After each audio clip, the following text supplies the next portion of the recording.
Welcome, welcome. We're in episode 2 of today's message, and we're going into John 9:1. But before, Joel's going to start us off with a little prayer. Yes, let's do this. Thank you, God, for all the gifts you give to us every single day. Thank you for this beautiful living. Even we have this disease at the moment, I know you're gonna give it the gift to pass through this thing. Make sure everybody's recovering and this virus go far away. And also thank you for sending your son Jesus to sacrifice for us and give it the gift to decide what's right, what's wrong, and also to commit to your to yourself, to commit the gifts that you give to us. You know, like be blessings and blessing everyone. So everything I left and your son Jesus. Amen. Amen. And one thing I'd like to say, and I've been telling myself over and over in my head, is that the Lord is in this place. And so the building we're in, it was actually originally named the Holy Spirit building. And so I love to call it. Yeah, Espiritu Santo. Yeah. I love to call it I love to say, like the song, the Lord is in this place. And I sing that over and over, right? But wherever you're at, God is with you. He's with us on the camera. He's with you when you're listening. Hey, stop it, man! Stop it. He was playing. He's with you everywhere, and it brings me joy, man, because it means that power is with you. You see what he did? Wait, stop playing. Let me take it about you. You gotta bring some humor, man. Come on. There's power. Yeah. Power in the name of Jesus. Power in the name of Jesus. There's power. I do this in the for name you, of you know. Jesus. Okay, don't play with me. And a lot of people forget it. A lot of people are believers, but they don't believe in power. The power name of Jesus. They think that it's dead. It's not dead. He's not weak. No, he's not. It's out there. It's the highest power. It's the most powerful. It's like today someone told me. No power can compare. Someone told me today. No power. No, someone told me today about this thing. I heard this out. Check this out. He told me like, do you know Jesus was married? I said, when he got married. I don't see the Bible. Do you know anything about he was married? So I don't know which person you're talking about. I'm completely out of myself. Oh, really? Great. And how was His it? bride was a church. So I told him, oh, so how he married? Yeah, he was married. It's in the book. Oh, I'm gonna look for it. Go internet. Yeah, yes, go. So now he just remind me what you told me. Then I guess he got married. I doubted that thing. His bride was a church. He said he married the church. I don't know, but it's anyway. Yeah. It's anyway. Okay, let's do His this. bride was a church. Okay, He that's says different. it specifically. So if you believe in him, you gotta believe that the bride is a church. Yeah. Which that has its own discussion. All right, here we go. Jesus Okay. heals a man born blind, and I love this. I think of Amazing Grace. I once was blind, but now I see. The words from that, and it just makes me love that song. The lyrics from that song. Amazing. Okay. Yeah. As he went along, he saw a man blind from birth. His disciples asked him, "Rabbi, who sinned, this man or his parents, that he was born blind?" "Neither this man nor his parents sinned," said Jesus, "but this happens so that the works of God might be displayed in him." That's key. That is key. So that the works of God might be displayed in him. Keep going. As long as it is day, we must do the works of him who sent me. So that means at all times we must do the works. Let me just go. Sorry. Night is coming when no one can work. While I am in the world, I am the light of the world. After saying this, he spit on the ground, made some mud with the saliva, and put it on the man's eyes. "Go," he told him. "Wash in the pool of Siloam." Maybe. Mm-hmm. This word means sent. So the word wash in the pool of sent. Like he sent him to go somewhere. Send email, okay. So the man went. He was sent and washed and came home seeing. Mm-hmm. His neighbors and those who had formerly seen him begging asked, "Isn't this the same man who used to sit and beg?" Some claimed that he was. Others said, "No, it only looks like him." But he himself insisted, "I am the man." "How then were your eyes opened?" they asked. He replied, "The man they called Jesus made some mud and put it on my eyes. He told me to go to Siloam and wash. So I went and washed, and then I could see." "Where is this man?" they asked. "I don't know," he said. Mm-hmm. So Jesus gave him instructions, and the guy had faith. The faith is a catalyst. You gotta believe if you want to see Jesus' powers. Yes, it is. This man was sent to go wash. He followed what Jesus told him. He had faith in what Jesus told him, and he was healed. And Jesus is our healer. I see people, especially with COVID going around, people forget who our healer is. Okay, keep going. Jesus is our healer. That's important, man. I can't tell you how many Christians forget, how many people that aren't Christians, they don't realize he's our healer. Straight up, period. And he said that, like, people used to associate, oh, something bad happened to you, you did something bad, right? And Jesus set the record straight. It's not him or his parents' sin. God gives us challenges so that we can overcome them, so that the works of God may be displayed in that person. So we have challenges so that we can see the works of God and we can display them for all. And so I just find that, I find this extraordinarily liberating, extraordinarily interesting. What do you think? The only thing I can say, I cannot say, just these things like, night is coming when no one can work. Well, I am in the world. I am the light of the world. He's the light of the world. See, he's the light of the world. So that means like without him, we are going to be in the darkness. Without him, nothing can be committed or you do to make sure about all those things, because he's the one who approve and agree or disagree if you is convenient for him to follow him. Because no matter what you're going to do, you say, hey, I done this for you. He's going to say, who are you? What are you doing for me? I don't tell you to do that. But as again, it's he decided, I don't decide, John don't decide, no one decided, but it's up to him to approve what we're gonna do. Maybe what we do here, this thing right now, preaching, if we call him preaching, in other words, it's like, maybe hey, what these two guys do in the table over there with the cameras, it's better to go outside, tell the people. Maybe he said that, or maybe, oh, it's very awesome, you're not gonna follow him Instagram, whatever. You never know. The things like I can condemn, I can never say anything against his word, because he's the one who approved these things for me. He's the one who telling me, hey, go ahead and do it. Because if in the beginning he would say no to do it, believe me, I'm gonna be standing right here preaching about him, tell about what he do in my life, where I come from, because he is my witness. He knows where I come from, and he know what I was capable to do. And right now he see the change. They only say, wow, you do this in less than a few months. Yes, it is, but it's not me, it's his gift. So because of that, I had to believe in that light. No matter what people telling me, oh, you do the omen, go over there. I say, no, I can't, because he gave me a choice to do. And I prefer do the choice he want me to do than the myself and my mind want to do something different. I don't do that. How about you? And so I like that you point out, he's the light of the world, and I think about people in dark places, right? You're going through a hard time, and if you're in a dark place, light it up. You know what I mean? Light it up. I think of like the military and like fireworks, 4th of July, like guns, light it up. And how do you light it up? What's the best way? What's the best weapon? Jesus is the best weapon. That's the funny thing to think about. You know what I mean? You think about the atomic bomb, or you think about an asteroid that can destroy a planet. The best weapon is Jesus. Man, you see this 2020, how it started, man. This 2020 has been terrible year for this 2020. For you? No, for me. Not for me. No. I'm talking great. about, no, you're doing great, beautiful. I do great in what I do it. I'm great. How much pounds did we lose this year? Over 100 No, but pounds. I'm talking about for the world, man, for humanity, for society. It's been craziness. Like we have this coronavirus, which is starting in China, okay? We have now the racial profiles about people, about the police officer against two people. And it's not police officer, it's everyone. Everyone has a little bit racist, but maybe afraid to say, or maybe they omit to say. But you know what? Enough is enough. And I always gotta come up from my mouth. You gotta, thanks God, this social media start to working, like, thanks God, everything show how real character are right now. Because before, you can even, you're completely right, but your charges are wrong, you're in jail, just because you're black. And that is not fair. That is not fair. Skin color don't make you who you are. Who make you who you are is what your legacy, what you do in life.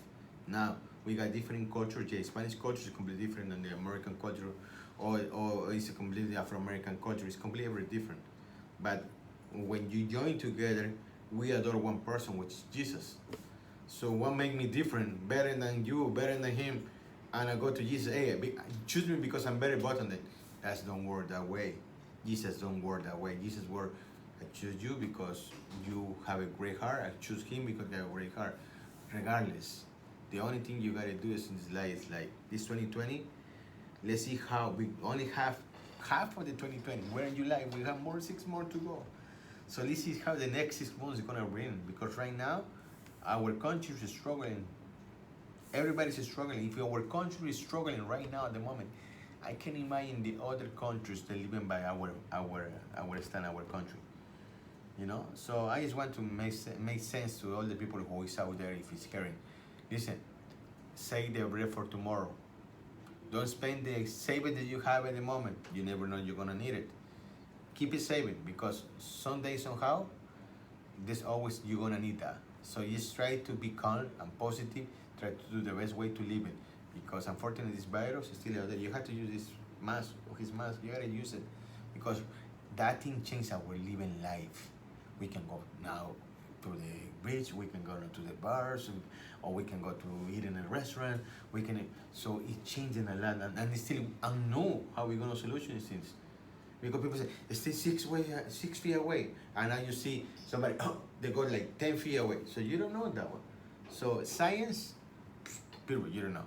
So the only thing like be safe, be out there, and please try to the time that you have it there at home spend on reading a book, calling Bible, and then let's see how it goes, how you become, man. That's it. And the other thing I want to add is, I talked at first about it, but having faith, Jesus told him, he spit on the ground, made some mud with saliva, and put it on the man's eyes. So Jesus spit on the ground, made mud with it, put it on the guy's eyes, and told him to go wash. And the man went and came home seeing. So I want to know where exactly so I can get some and start to sell them. right. I have to cure some people, yeah. Yeah, I mean, it's pretty amazing. One thing that I heard listening to other preachers preach on the same message this week was that the amazing thing is that God, you can have a problem, right? And God has 1,000 solutions to it, right? Jesus. And he never does it like the same way. I think it was Stephen Furtick where he called it, I can't remember, but it's like, okay, He has his own way so to do one it. way was to spit on the ground and rub mud on it. Another way was to like grab a stone. Another way was to tap a rock. But what does it require? It requires listening, right? Number one, you gotta listen. Number two, you gotta believe. Even if you're not sure about it, even if you question it, you gotta believe and you gotta do it. You gotta follow it. Yeah. So you gotta believe, you gotta follow, and I'm gonna say, like, I think I'm like super Christian, but when God tells me some things, I'll be like, I don't know about that guy. You know what I mean? It's scary. It's scary, and for this guy, it probably Because was you're like, scared because you're gonna be right or wrong. Is what you're scared about. But yeah, or even like he's told me things that would embarrass me. You know what I mean? So I'm That like, things damn, I don't want to like- be embarrassed. that's the funny part about living. Don't matter if you make it right, you're embarrassed. That's the funny part because they cannot judge. The only person who's gonna judge, the only soul he's gonna judge is him, regardless you mess up or not. Remember that. Well, You this don't is the live only by one the that people. matters, but people are gonna still judge. You don't live by the people. People is the one who make you living. You make a living because through this, God's blessing you. So whatever he decide, you thinking Jesus went to the party when he hiding the last time? He's hiding in the party. He knows he's gonna get killed. He went and approached the day like, hey, what's up? I'm here. You know, it's like he don't care. He just go there because That's he true. knows what he's gonna do. So the same courage he has for you, for me, for everyone. Listen, and I always say, people say things. If you fell down, it's group. You fell again, that's great. But the third time, you know you're not gonna fail because you already passed 2 periods. So it's the same thing. You're gonna stand up and come up better. So if you worry about people laugh, let it laugh. Because who will laugh first? Remember that. So, Sure.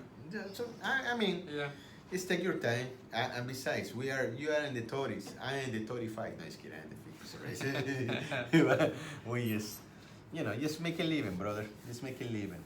Enjoy living. And the other thing is, like, they question, like, okay, was this really the blind guy? And he says, it's me. And they don't believe him, you know what I mean? So it's like, It's like us. he's trying to convince them, and they're, like, shocked, you know what I mean? They're shocked, and they don't want to believe it, and they're questioning, like, is this real? Is it fake? Do we believe it? Do we not believe it? And, that kind of leads us into the next group. Is there anything else you have on these ones? Yeah, I got that one. Just like when this guy buy a Maserati, right? He buy a brand new Maserati. And you see, a year ago he was working by Miami, took it out those pallets, making like $10 for pallets, and now you see him driving a Maserati. Wow. And you proceed. That's your car? Yeah, it's my car. I can't be serious. You don't believe that. That's my car. That's what I have. So you don't know, believe or not, because last year he was unable. He even have a car, and now he got a car. So it's the same thing happened to the guy. They want to demonstrate people who is in, but unfortunately, you got to see to believe. You had to demonstrate. Oh, listen, this is what I worked last year. I made this earning. I saved this money. I tell the guy good credit, and then I get this pro. You gotta, you don't have to go through that, unfortunately. But with people like us, every single, we want the proof. We had to see to believe. Unfortunately, Jesus said, "Still you don't see, you fools. I show you many things, you still don't believe me." So he always got a concern for us. The other thing I think is like when we read the Jesus stories is like we gotta look at it from like we're receiving Jesus, but also we're giving Jesus, right? And you gotta put yourself in the position of Jesus, yeah.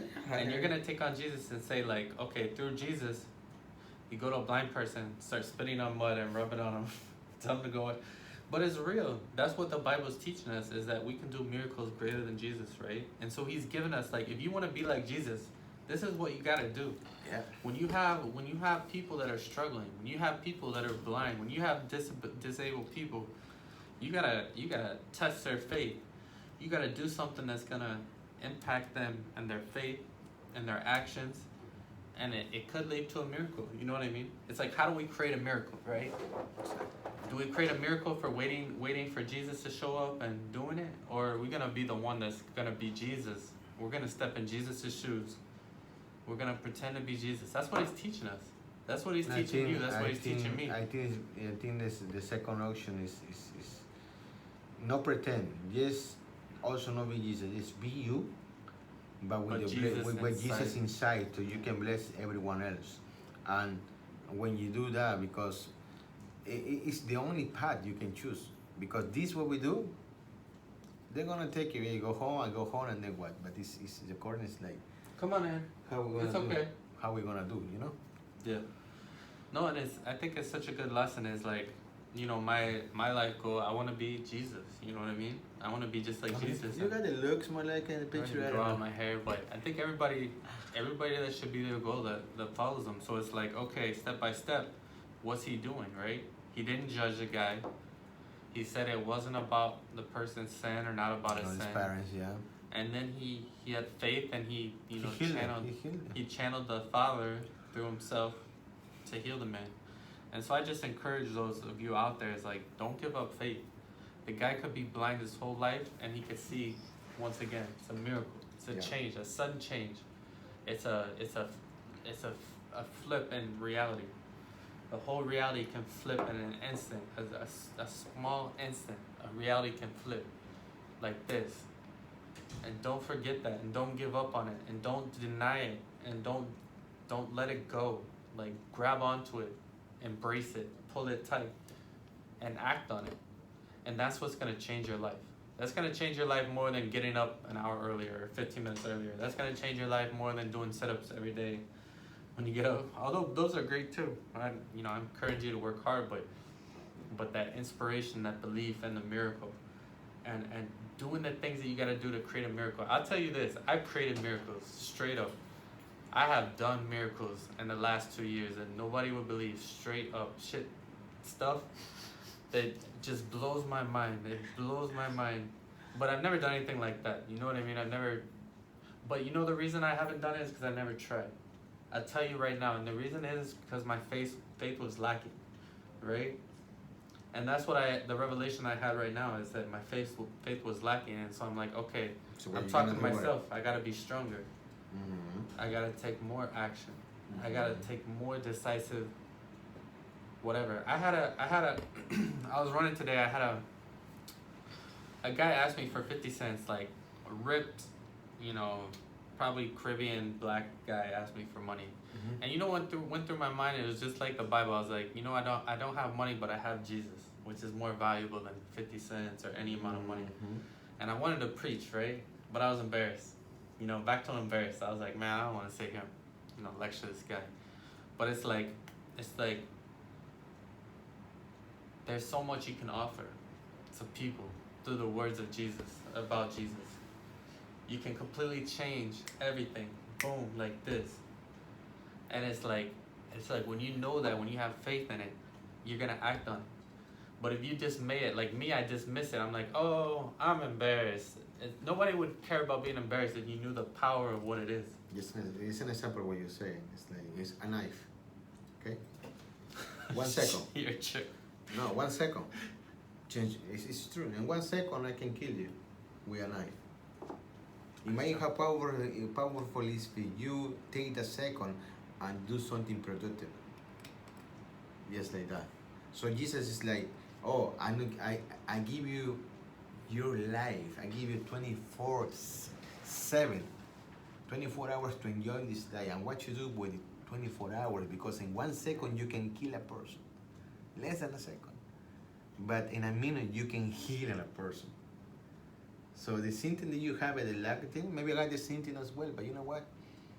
That's what we choose.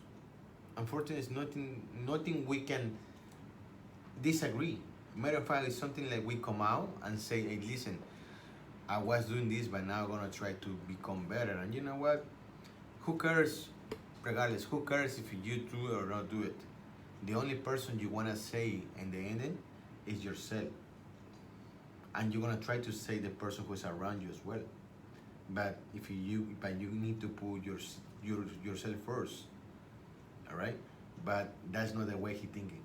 You need to put others first before yourself. That's what I'm thinking. It's like people say, go family first. No, God the first, and then family go later.